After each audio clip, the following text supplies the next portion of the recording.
I believe it's the longest sit-down interview he's ever done. Certainly felt like it to me. No, I really appreciated him sitting down and talking with me, and I think we had a very civil discourse. I asked some hard questions, and I think got some fulsome answers. So I'm interested in hearing from you guys. So we'll start right here, and guys, go to the next person and be ready for them to go. Say your name and your comment. I'm Callie, and I enjoyed the interview. I guess in relation to the last question about why people are not as invested, I wonder if it has to do with having less belief in democracy and with some of the issues that former President Trump was raising with free and fair elections, trusting the media, and the judicial system. All of those are kind of pillars of democracy. Mm-hmm. And I was left wondering, I guess, how President Trump is going to address the flaws in our democracy. Yeah. You know, another theory that I've heard is a lot of these Gen Zers have told me that they feel like they'll never be able to get where their parents are. They're not going to be able to earn enough money to own a home. They're not going to be able to get to that level. And so they've just kind of checked out. And if that's the case, we have a real problem. That shouldn't be the case. Okay, next, who has the microphone? Just take it to the next person. Both of you, hand it to somebody and be ready. We'll go to you next and then you next. Okay, go. Hi, I'm Carmen, and you did phenomenal on your interview with Trump. Thank you. By the way, I just want to add that I am in Gen Z, and I'm actually engaged in the upcoming election, and I think there are many people in my age group that are as well. It's just they have a different way, including myself, have a different way of going about it in research. I guess the generations prior would go to, I would say, Fox 4, CNN, etc. But like some said, we go to Facebook, TikTok, Instagram, because we feel, as a whole, we feel like the streaming sources are biased. So we go to social media, even though there may be some bias in it as well. It gives us more. It gives more information for us to like think more and to have our own outlook on it. Do you ever check to see if something's true? Yes. Have you ever been to a library? It's a big building with books. Yeah. I mean, you actually have been to a library? Yes. Because most people don't. I haven't been to one in years. Yeah. Because really, once you get it, electronically, it's difficult. Hand your mic to him, and then you go. DrPhil, Mike Satterfield. I am asking, because the country is so polarized and divided, what is your hope from the interview that would help us make conscientious voting and objective voting without personality getting in the way of the platform and the issues you triumphantly pointed out to President Trump? Well, I'm glad you asked that question because, everybody says, get out and vote. And that's not what we need to do. We don't just need to get out and vote. We need to get out and make informed votes, not just vote. And this starts from the bottom up. And I mean, I don't care what the job is, even if it's your dog catcher. If you've got people in your neighborhood getting bit by dogs, then you need to kick that dog catcher to the curb and get somebody that's out there doing the job, taking care of the animals. And you can't know that if you don't check to find out. If you got a judge letting all the criminals go, then you need to get that judge off the bench and get another one up there that he or she will actually hold them accountable. Find out if people are doing their jobs. These are not legacies, they're privileges. And if they're not doing their job, we need to kick them to the curb and get somebody that will. That's how we need to do it. Yes, sir. Dr. Phil, Mark.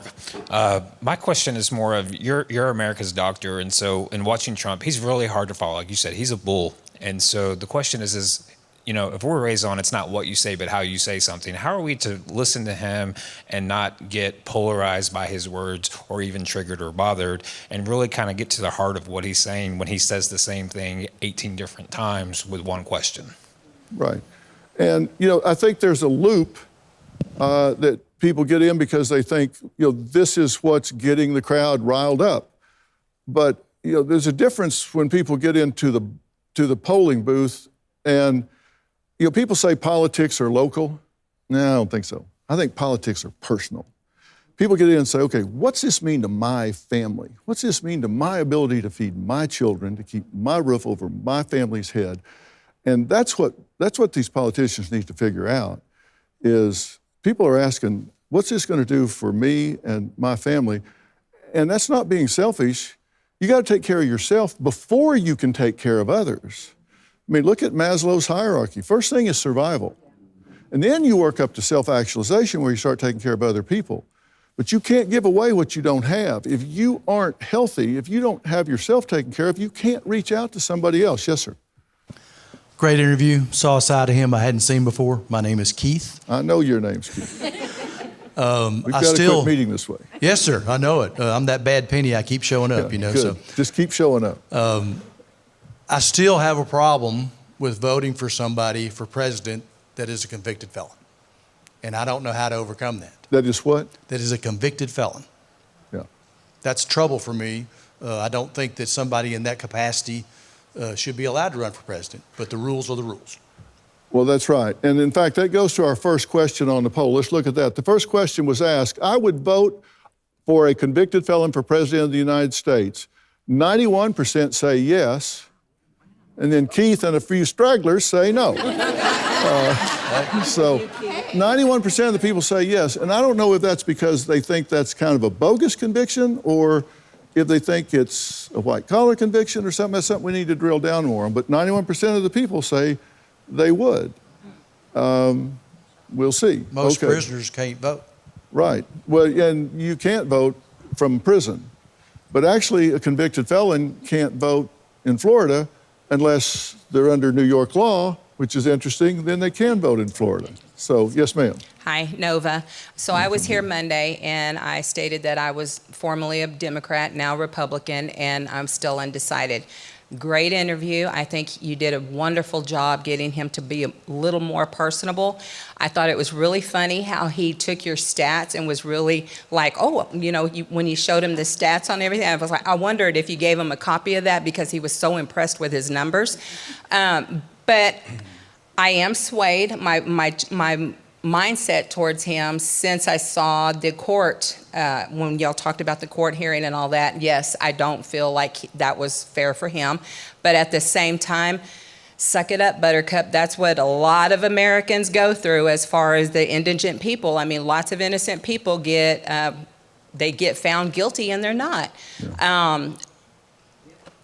How I feel about when you talked about revenge, I feel like he had his fingers crossed in his pocket and said, you know, so that's concerning for me. I'm a little concerned about what he will do. It's a process. We know what the issues are in America. Yeah. What is his platform to take care of the issues? And I think he's getting overshadowed by all the court issues. Yes. Tell us immediately what your plan is. What's your new plan? Don't do what you did the last time. Yes, sir. Go. Preston Sklar, yes, sir. Between the uphill battle that Trump's going to be facing with regards to even getting inaugurated and then fixing the country, right? I think you hit a couple questions to him in that interview, which was specifically, how are we going to be the light on top of a shining hill? In order to be a hero, how are we going to represent America in the original values that it had? And what that specifically was, and I'll make this very plainly, and I think you agree with it, is that it was a God-given country, and the values that we have is God-given. So when we say that there's only one man who can do this, that there's only one plan that can happen, DrPhil, there's no man that can do this but God.